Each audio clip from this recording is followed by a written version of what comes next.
Welcome back to our YouTube channel. This week we have with us is Remy Mary ma'am, who's a co-founder of BioDietz Nutrition, a leading diet clinic in Kochi, which specializes in diet plans and wellness.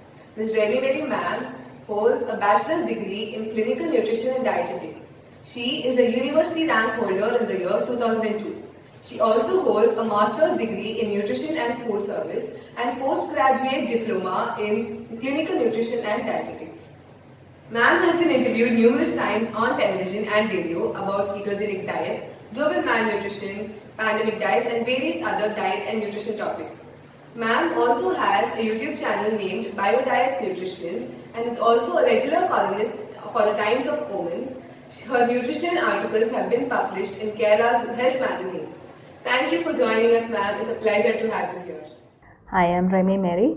I'm here to give you a small talk on importance of nutrition in adolescence.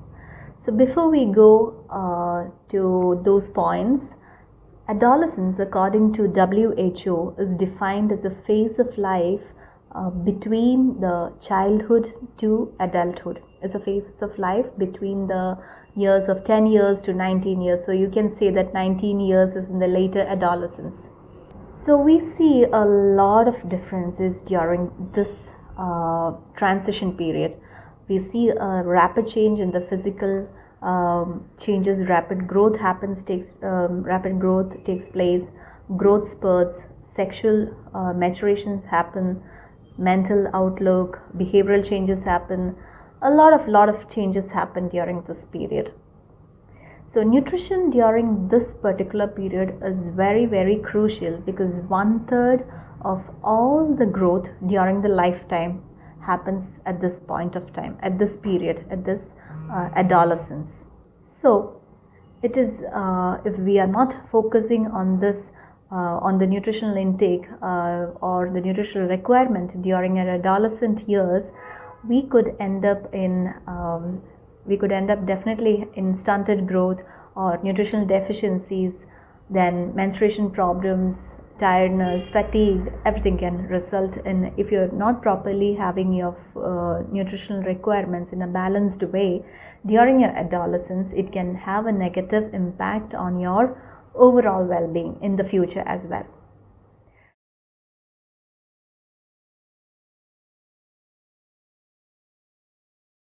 My suggestion would be I would say that adolescence is the best period for especially adolescent girls to focus on their nutritional intake. Why? Because you always have your mother or a family behind you to take care of your nutritional requirement. So I would say that when your mother says, I am sure that most of you today when you're listening to me wouldn't have had your breakfast today, or you would have skipped your meals. So it's not because you were not able to find a breakfast for yourself. It might be because you were busy or you were thinking of weight loss, you were not having, you might have missed your meals. So my first suggestion from my side would be never to skip any of your meals, especially breakfast. So when skipping breakfast not only actually prevents you from getting your nutritional intake or nutritional requirements is not, I'm not really talking from that point of view, but most of the studies and researchers have shown and proved again and again that breakfast skippers tend to be obese in their later stages of life. So when you have your today you have your mother or your family to take care of your nutritional requirements, they must have prepared your breakfast for you and kept it on your table, but you must have denied it very easily, saying that you don't have time. But please make sure that you're having your breakfast regularly, even though you're busy, because once you are entering, especially girls, when you're entering into a family life with the children, husband and all, there might be no one to take care of your food habits. No one would be behind you to say that beta, have this, have that and all. Nobody would be coming behind you, because you are the person who should be taking care of your family.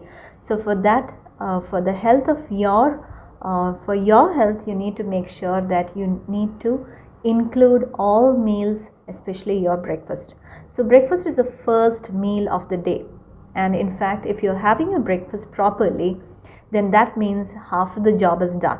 So it can be anything, whatever, it's homely cooked food. Even though if you're having a smaller portion, that is fine, but make sure that you don't skip it, because that fuels up your gives you the energy to go throughout the day. So make sure that you're not skipping your meals, especially breakfast. And the second point I would like to convey is get your protein, that means get your daily protein that is required for the day. So when I say protein, it's not getting proteins in your daily diet is not a big deal, or it's not something which is not possible.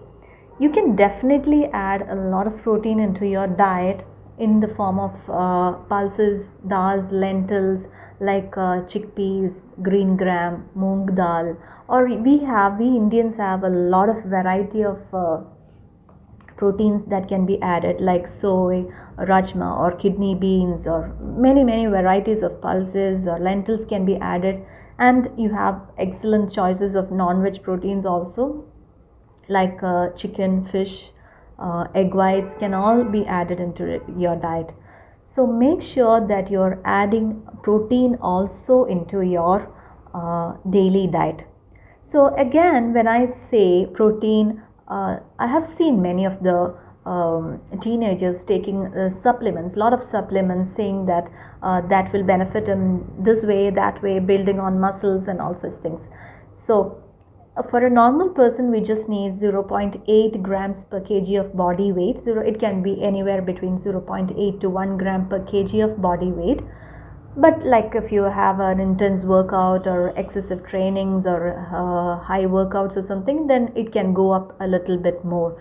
But don't try to have more protein in your diet as well. I'm not talking about this from your food intake, but once you're depending on any supplements or something, make sure that you don't exceed the normal protein intake you should be getting. Because in this way, if you're depending too much on your proteins in the form of supplements or products or something, then you could, if you're taking it over, if you are consuming over more protein than what is required for your body, then you could actually harm your body and make your internal organs loaded, too much loaded, which can have a negative impact on your health. So make sure that you get a lot of protein from your diet in the form of dals, pulses, non-veg sources like egg white, chicken, fish, and all such things can be added. And another thing is very important, but we usually ignore it. Make sure that you get enough fiber intake every day. So dietary fiber, I mean. So how can we make sure that we get dietary fiber? It's just very simple. It's just by adding or eating a lot of varieties of fruits or vegetables daily, and also whole grains can be taken. So having the dietary fiber in your diet has been always proven to, studies have proven that they can prevent you from getting long-term chronic diseases or constipation, and cardiovascular diseases and all such things can be prevented to a certain extent by including the dietary fiber on a daily basis. So again, you can easily get all these things from the food sources. You need not go for exotic varieties of fruits or anything. Just a seasonal fruit, seasonal vegetables, whichever is available nearby your home, that can be included in your diet. So make sure that you're including fiber also in your diet. Have plenty of water, keep yourself hydrated as well. I often see that, I have seen many parents complaining that their daughters don't have enough water.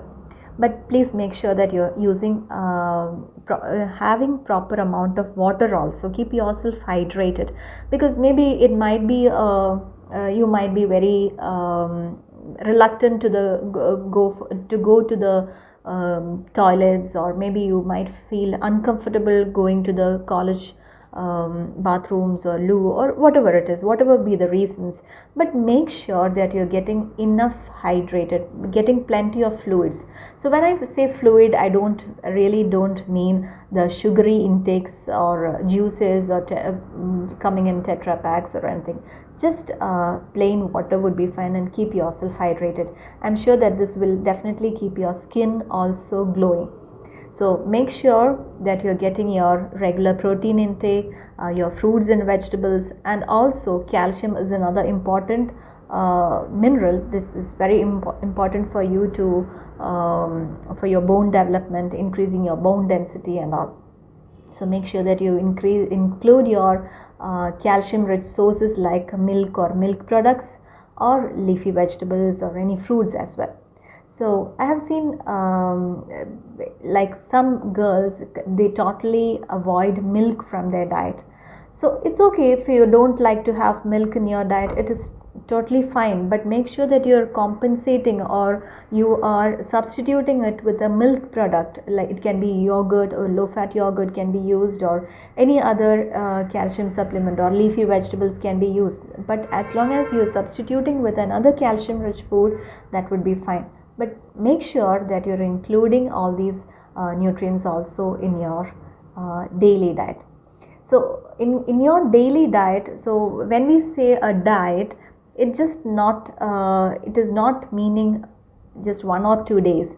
Make it a lifestyle, and include it as or practice it as a lifestyle, so that it stays with you for a longer period. So some of the healthy options I would say is that I know you girls are very busy, because you would be always busy with your projects, internships, trainings, seminars and all such things, but make sure that you're getting a grab of nuts, and this dry fruits can be taken. So nuts, any nuts, cashews or almonds, or any nuts can be taken. It need not be very expensive also. It can be just a few peanuts, which are very inexpensive, that can be used. A handful of peanuts can be used, or dry fruits. Any dry fruits would be fine, and they are also rich in iron. So iron is very much essential for your especially when you are having menstruation issues, and when you are in this period, it can definitely help you. And another option, healthy options are like gingerly balls, sesame balls can be used, and this brown bread sandwiches filled with a lot of vegetables, like it can be filled with lettuce or any vegetables, whichever is available for you. You can stuff it with a lot of vegetables and proteins. Just boil a few proteins, like protein rich foods like chickpeas or soy, or it can be any chicken or egg whites. Just fill it with all these vegetables, and you can just grab it, and you can quickly finish that as well. So that when you're just focusing it this way, you get a lot of you can include your you're getting your vegetables, fiber intake is there, protein intake is there, and also calories is also sufficient enough for you. And another option is banana fritters. Most of you would be having that on and off. And spring rolls or amaranth cutlet is also a good option for you. So instead of having the chicken cutlets or any other potato cutlets or something, replace and stuff it with leafy vegetables like amaranth or spinach or any spring onions, or mash it with potatoes, and you just like how we are preparing the beef cutlet or meat cutlets, or just like the normal preparation of vegetable cutlets and all, you can prepare in this way, so that what we are having is more healthier. Stay tuned as this Remy Mary man helps us understand the nutrition for adolescent and college going girls in part 2 of this interview. Until then, stay informed, stay healthy. Thank you.